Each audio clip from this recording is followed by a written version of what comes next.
কেকার স্বাদ কাহনে সকলকে স্বাগতম।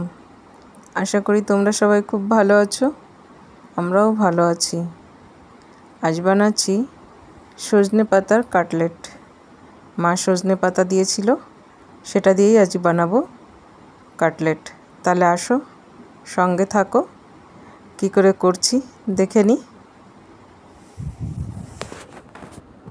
তোমরা তো জানো মা আমাকে অনেক সজনের পাতা দিয়েছিল, সেগুলো দিয়ে আমি অনেক রেসিপি করে তোমাদের সঙ্গে সব শেয়ার করেছিলাম। আরও কিছু পাতা ফ্রিজে সঞ্চয় রয়েছে, তাই দিয়ে আজ বানাবো সজনে পাতার কাটলেট। তার জন্য পাতাগুলোকে খুব সুন্দর করে ধুয়ে পরিষ্কার করে নিয়েছি। আর এখানে একটা বড় সাইজের আলুকে আমি সেদ্ধ করে নিয়েছিলাম, সেটাকে কাঁটা চামচের মাধ্যমে ম্যাশ করে নিচ্ছি। খুব সুন্দর করে ম্যাশ করে নিয়েছি দেখো। আর সজনের পাতাগুলোকেও খুব সুন্দর করে আমি কুচিয়ে নিয়েছি। এখন সজনের পাতাগুলোকে সব আমি আলুর মধ্যে দিয়ে দেব। আর নিয়ে নেব পেঁয়াজ কুচি, একটা বড় সাইজের পেঁয়াজ নিয়েছি। নিয়ে নিলাম ধনেপাতা কুচি, আর নিয়ে নিলাম লঙ্কা কুচি। দিয়ে দিলাম হলুদ, জিরে পাউডার, ধনে পাউডার, গরম মশলা পাউডার, আর দিয়ে দিলাম গোলমরিচের পাউডার, আর দিয়ে দিচ্ছি রসুন কুচি, আদা কুচি। আর এখন নিয়ে নিচ্ছি বড় চামচের 1 চামচ চালের পাউডার, আর বড় চামচের 1 চামচ কর্নফ্লাওয়ার। নিয়ে নিলাম স্বাদ অনুযায়ী নুন, স্বাদকে ব্যালেন্স করার জন্য সামান্য চিনি দিয়ে এখন এটাকে খুব সুন্দর করে মাখিয়ে নিতে হবে। খুব ভালো করে এটাকে মাখিয়ে নেব আমি। দেখো একদম বেশ আঠালো করে মাখিয়ে নিয়েছি, যাতে কাটলেটের বাঁধনটা খুব সুন্দর করে হতে পারে। খুব সুন্দর করে মাখানো আমার হয়ে গেছে। এখন আমি হাতে একটু তেল লাগিয়ে নিয়েছি কাটলেটের শেপ দেওয়ার জন্য। শেপগুলোকে খুব সুন্দর করে আমি কাটলেটের শেপ দিয়ে নেব। দেখো খুবই ইজি করা। আমি আর একটা করে দেখিয়ে দিচ্ছি তোমাদেরকে। ব্যাস হয়ে গেল কাটলেটের শেপ। খুব ইজি পদ্ধতিতেই আমি কাটলেটের শেপগুলো দিয়ে নিয়েছি। এক এক করে সমস্ত কাটলেটগুলোকেই আমি করে নিয়েছি। দেখো এখন একটা প্যানে তেল গরম করে নেব, আর তেলের মধ্যে দিয়ে দিয়েছি সামান্য একটু নুন, যাতে কাটলেটটা প্যানের সঙ্গে আটকে না যায়।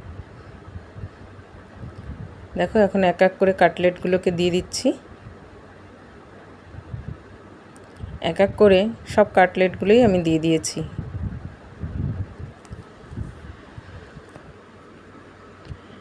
এক পিঠ খুব সুন্দর করে ভেজে নেব।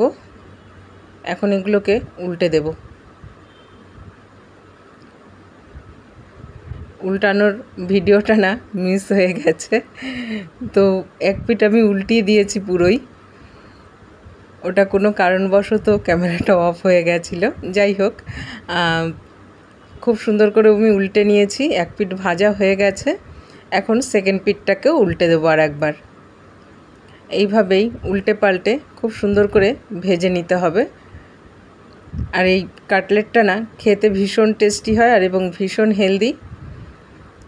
তোমরা কিন্তু একবার অবশ্যই ঘরে ট্রাই করো, আর কারা ট্রাই করছো আমাকে কিন্তু অবশ্যই কমেন্টে জানিও। দেখো কাটলেটগুলোকে আমি খুব সুন্দর করে ভেজে নিয়েছি। এখন কাটলেটগুলোকে এক এক করে তুলে নেব। এখন প্লেটিং করে নিচ্ছি। দেখো খুব সুন্দরভাবে প্লেটে আমি সাজিয়ে নিয়েছি। আর গার্নিশ করছি মেয়োনিজ দিয়ে। এটা মেয়োনিজ দিয়ে খেতে না খুব ভালো লাগে। আর এর উপরে একটুখানি ছড়িয়ে দেব ব্ল্যাক পেপার, তাহলে স্বাদটা বেশ সুন্দর হয় খেতে। বাবু সজনে পাতার কাটলেট করেছি, খেয়ে বলো তো কেমন হয়েছে। সজনে পাতার কাটলেট, সজনে পাতার অনেক রকম আইটেম হলো। সুস্বাস্থ্যকর পাতা সজনে পাতা। হ্যাঁ, মা দিয়েছিল অনেকটা পাতা, ওই জন্য নানান রকম করা গেল। হ্যাঁ খুব ভালো হয়েছে। সজনে পাতা দিয়ে যে এরকম আইটেম হয় আর কোনোদিন খাইনি, জানতাম না। ইটস অ্যামেজিং, খুব ভালো হয়েছে, ভেরি গুড, টেস্টি হয়েছে। Tasty, delicious and nicely done, খুব ভালোভাবে বানিয়েছে, very good, very very good. Thank you. আমার বানানো কাটলেট তোমাদের যদি ভালো লেগে থাকে তাহলে লাইক, শেয়ার, কমেন্টস করতে কিন্তু ভুলো না। আর ইউটিউব থেকে দেখে থাকলে প্লিজ সাবস্ক্রাইব করে দিও। তাহলে আজ এখানেই শেষ করছি। সবাই ভালো থাকবে, সুস্থ থাকবে। দেখা হবে পরের আরেকটি ব্লগে।